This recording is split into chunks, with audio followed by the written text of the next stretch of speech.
Students, आज हम लोग केमिकल बॉन्डिंग पर बात करेंगे। केमिकल बॉन्डिंग एक इम्पॉर्टेंट एस्पेक्ट है आपके जेई मेंस के एग्ज़ाम के लिए, नीट के एग्ज़ाम के लिए।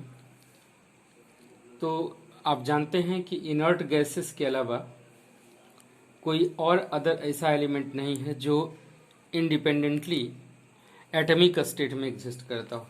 क्या बोलेंगे कि इनर्ट गैसेस के अलावा कोई और अदर एलिमेंट नहीं है जो इंडिपेंडेंट अवस्था में एग्जिस्ट करता हो। तो ये वेल नोन फैक्ट है, आप लिख सकते हैं इसको। It is well known fact that except inert gases no other element exist as independent atom under ordinary condition. No other element except inert gases exist in independent state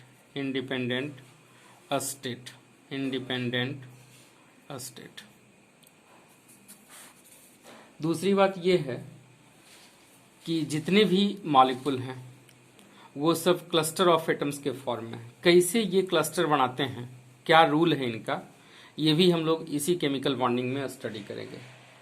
और ये आप याद रखें कि a molecule will only be formed, आप लिख सकते हो a molecule will only be formed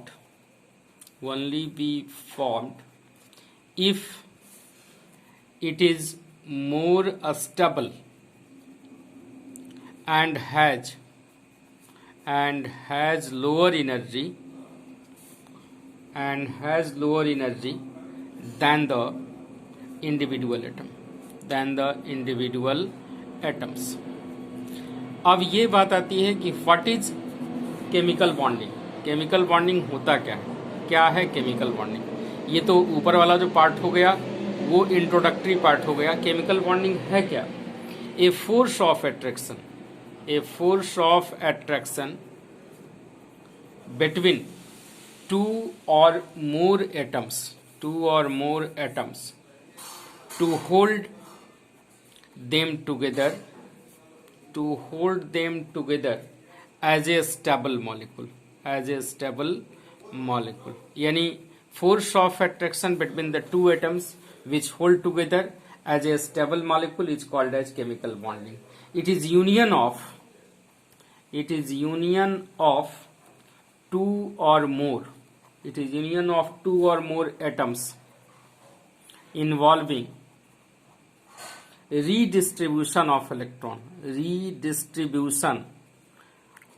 electrons among them। ये जो प्रोसेस होता है this will accompanied by decrease of energy. तो आप लिख सकते हो this process is accompanied by decrease of energy, तभी तो उसकी स्टेबिलिटी बढ़ेगी। Decrease of energy, decrease in energy, जितना डिक्रीज होगा एनर्जी में, decrease in energy directly proportional to a strength of bond. जितना ज्यादा एनर्जी डिक्रीज करेगी। कई बार पीएमटी आईआईटी में पूछा जा चुका है कि decrease in energy directly proportional to a strength of bond. तो इसलिए कहा जाता है कि molecules are more stable than the atom. Molecules are more stable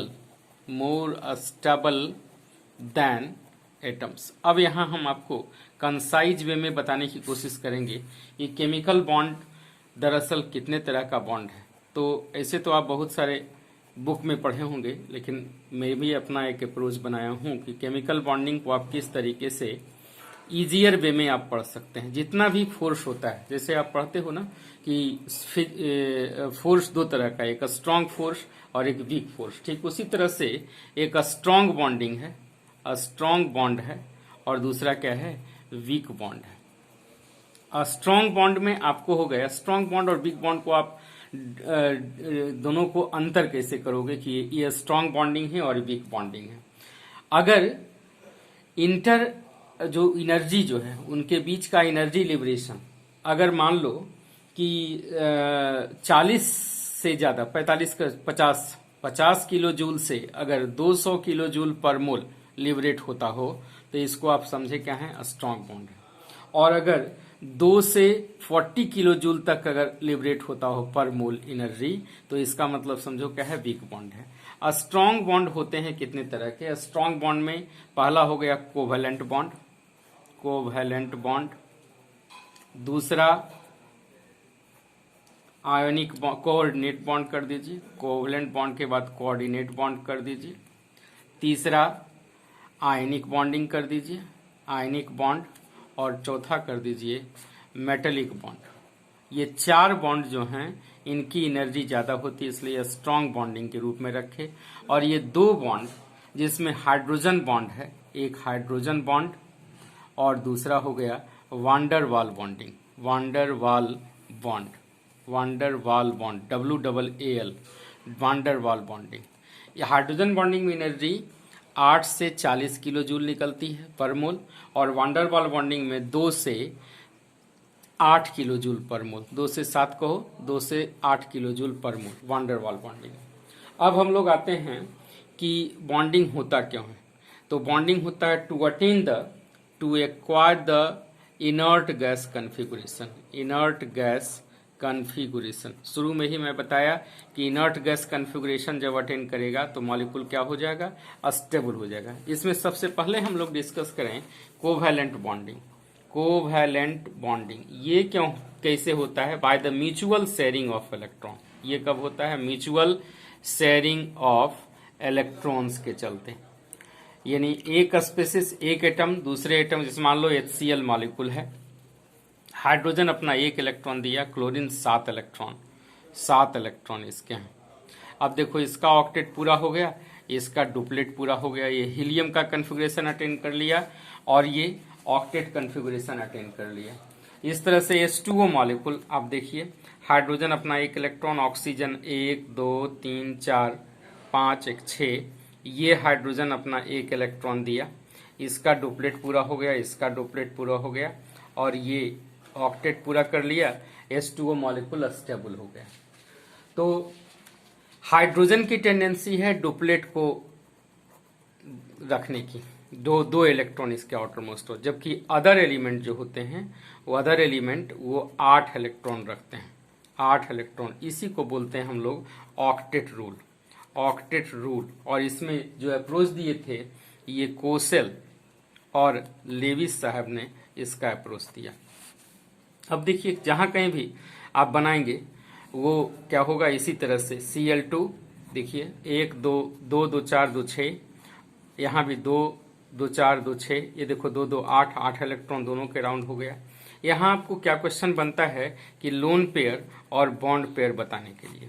तो जैसे मान लो H2O मॉलिक्यूल में कहे कि लोन पेयर कितना है और बॉन्ड पेयर कितना है, तो आप बता सकते हो कि H2O मॉलिक्यूल आप इस तरह से बना दीजिए, यहाँ कितना हो गया 2 लोन पेयर 2 2 4, तो इसका मतलब क्या है, लोन पेयर इलेक्ट्रॉन्स कितने हो गए 4 और बॉन्ड पेयर इलेक्ट्रॉन्स कितने हो गए 2 2 4। अगर रेशियो पूछ देगा तो 4:1 कर देंगे, 4:4 तो कितना हो जाएगा 1। NH3 मॉलिक्यूल मान लो पूछे कि NH3 मॉलिक्यूल में लोन पेयर और बॉन्ड पेयर बताओ। NH3 का स्ट्रक्चर आप लिखोगे, ये NH3 वैलेंस इलेक्ट्रॉन कितने हो गए इसके 5 वैलेंस इलेक्ट्रॉन, तो 3 यहाँ और 1 1 इलेक्ट्रॉन इसका, तो यहाँ लोन पेयर कितना हो गया 2 इलेक्ट्रॉन और बॉन्ड पेयर कितने हो गए 6। लोन पेयर बॉन्ड पेयर का रेशियो कितना हो गया 1/3। एक्सेप्शन इसका इंपॉर्टेंट है, इसके एक्सेप्शन का क्या क्या है, तो देखिए इसके एक्सेप्शन में पहले आता है इनकम्प्लीट ऑक्टेट मॉलिक्यूल। जैसे मान लो कि BCl2 ये भी कोवैलेंट होता है, लगता है आयनिक लेकिन है क्या कोवैलेंट, स्मॉलर साइज के चलते ये कोवैलेंट मॉलिक्यूल है। इसके पास 2 इलेक्ट्रॉन, क्लोरीन के पास कितना 7 इलेक्ट्रॉन, तो देखो यहाँ तो इसका ऑक्टेट पूरा हो गया, यहाँ इसका भी ऑक्टेट पूरा हो गया, ठीक है। लेकिन इस बेरिलियम के पास कितने इलेक्ट्रॉन हो गए 4 इलेक्ट्रॉन हो गए, तो इलेक्ट्रॉन डेफिशिएंट स्पीसीज कहलाएंगे, ये इलेक्ट्रॉन डेफिशिएंट स्पीसीज कहलाएंगे, इलेक्ट्रॉन इसकी कमी है इसमें। AlCl3 मॉलिक्यूल देखिए, एल्युमिनियम के पास कितना 3 इलेक्ट्रॉन, वैलेंस इलेक्ट्रॉन 3 ठो, क्लोरीन के पास क्या किया 7 इलेक्ट्रॉन, ये इसका हो गया 7 इलेक्ट्रॉन। देखिए ये 7 इलेक्ट्रॉन, 2 ये एक बॉन्ड मतलब 2 इलेक्ट्रॉन। तो इसका तो ऑक्टेट पूरा हो गया, लेकिन इसके पास कितने इलेक्ट्रॉन रहे, इसके पास कितने इलेक्ट्रॉन रहे, 6 इलेक्ट्रॉन रहे। इलेक्ट्रॉन डेफिशिएंट स्पीसीज है। BF3 मॉलिक्यूल की बात करोगे तो यहाँ देखो कितना हो गया, ये BF3 इसके 6 इलेक्ट्रॉन हो गए, लेकिन ये सब क्या है, स्टेबल मॉलिक्यूल है, तो यहाँ ऑक्टेट रूल हमारा फेल है। दूसरी बात ये रह गई कि अगर मान लो HCl मॉलिक्यूल बना, तो HCl में देखो ये अपना 1 इलेक्ट्रॉन दिया, क्लोरीन अपना 7 इलेक्ट्रॉन दिया, इसका तो ऑक्टेट पूरा हो गया, लेकिन इसका डुप्लेट रहा, तो ये भी तो ऑक्टेट रूल नहीं फॉलो किया, हाइड्रोजन ऑक्टेट रूल फॉलो नहीं किया, क्लोरीन के पास ऑक्टेट है। तीसरा क्या है कि कुछ कंपाउंड ऐसे होते हैं जिसमें इलेक्ट्रॉन की बहुलता होती है, there are more than 8 electron. PCl5 का देखो कितना हो गया, इसके पास 10 इलेक्ट्रॉन हो गए, तो 10 इलेक्ट्रॉन, यहाँ भी ऑक्टेट रूल हमारा फेल है। नेक्स्ट देखो SF6 में 6 इंटू 2 तो 12 इलेक्ट्रॉन हो गए, तो ये भी क्या हो गए, इलेक्ट्रॉन सरप्लस स्पीसीज है। IF7 ये इंटर हेलोजन कंपाउंड है, यहाँ 14 इलेक्ट्रॉन हो गया, ये भी क्या हो गया, सरप्लस हो गया, तो यहाँ भी ऑक्टेट रूल हमारा क्या होता है, फेल होता है। कुछ जगह पे स्यूडो इनर्ट गैस कॉन्फ़िगरेशन, जहां मान लो कि gallium cation which contain 18 electron in outer most orbit, इसको बोलते हैं स्यूडो इनर्ट गैस कॉन्फ़िगरेशन। ये इंपॉर्टेंट है, pseudo inert gas configuration, pseudo inert gas configuration. देखिए ये फजांस रूल में भी आपको काम करेगा, आप यहां भी देख लें इसको। जैसे मान लो कि गैलियम की बात करें, इलेक्ट्रॉनिक कॉन्फ़िगरेशन गैलियम का लिखोगे 1s2 2s2 2p6 3s2 3p6 3d10 4s2 4p1। अब देखिए यहाँ ये 2 इलेक्ट्रॉन, यहाँ 8 इलेक्ट्रॉन, यहाँ 6 2 8 और 10 18 इलेक्ट्रॉन हो गए।